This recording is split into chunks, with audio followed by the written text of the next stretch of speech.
Қазақ хандығының құрылуы Қазақстан тарихындағы сындарлы кезең болып табылды. Нұрсұлтан Әбішұлы Назарбаев.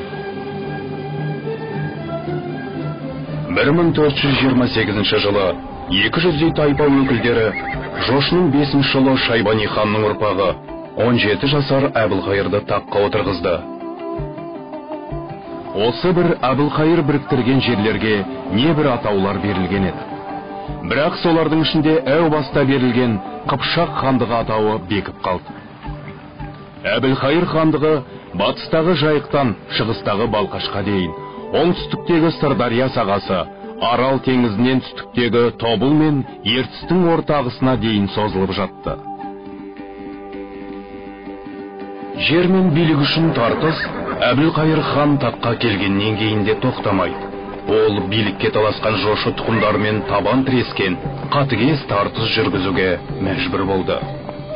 1430 жылы Әбілқайыр батыс Сібір ноғайларының билеушісі Махмұд Қожа ханды бағындыру үшін әскери жорыққа аттанды. Тобылдың жағалауында болған қанды соғыста Әбілқайыр хан жеңіске жетіп, ноғайдың жерін басып алды. Сөйтіп, мол олжа мен қисапсыз көп тұтқын сүрген Әбілқайыр өз хандығын ұлғайтты. Әбілқайырдың қалың қолынан тайсанған Орта Азияның ірі қалалары қақпаларын шабуылсыз ашты. Сығанақ қаласы хандықтың астанасына айналды. 1446 жылы Сырдария бойындағы басқа да қалалар бағындырылды. Алайда айбынды қолбасшы өз хандығы ішіндегі жағдайға ие бола алмады. Ішкі тартыстар көбейді. Сөйтіп, ішкі әулеттердің өзара қырқылысы Әбілқайыр хандығын әлсіретті. Әбілқайыр көшпенді ойраттардың әміршісі өз темір тайшымен 1456-57 жылдары болған соғыста тұңғыш рет ірі жеңіліске ұшырады. Қорлық бітімге келіскен Әбілқайыр хан Сығанақ қаласын тастап, Дешті Қыпшаққа қарай шегінуге мәжбүр болды. Әбілқайырдың беделіне зор нұқсан келді.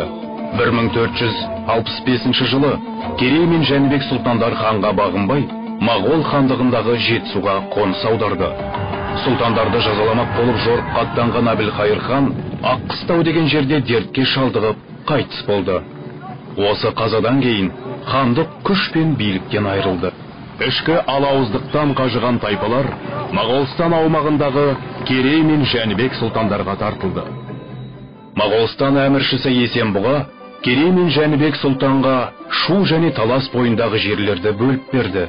Орта ғасыр тарихшысы Мұхаммед Хайдар Дулатидің көрсетуінше, 1465-1466 жылдары қазақ хандарының билік құру кезеңі басталды. Керей мен Жәнібектің қол астына 200 мыңға жуық адам жиналды. Діл мен дін тұтастығы, салт ғұрып ұқсастығы және рухани даму бірлігі түрлі тайпаларды қазақ деген ортақ атау астында біріктірді. Дегенмен, осы күнге дейін қазақ терминінің шығу тегі туралы нақты түсіндірме жоқ. Ежелгі Алтай мен Сібір халықтарының тілдерінде қазақ сөзі берік, мықты, алып дегенді білдіреді. Дешті Қыпшақта 9-10 ғасырларда қазақ сөзі азат, ерікті деген мағынада қолданылған.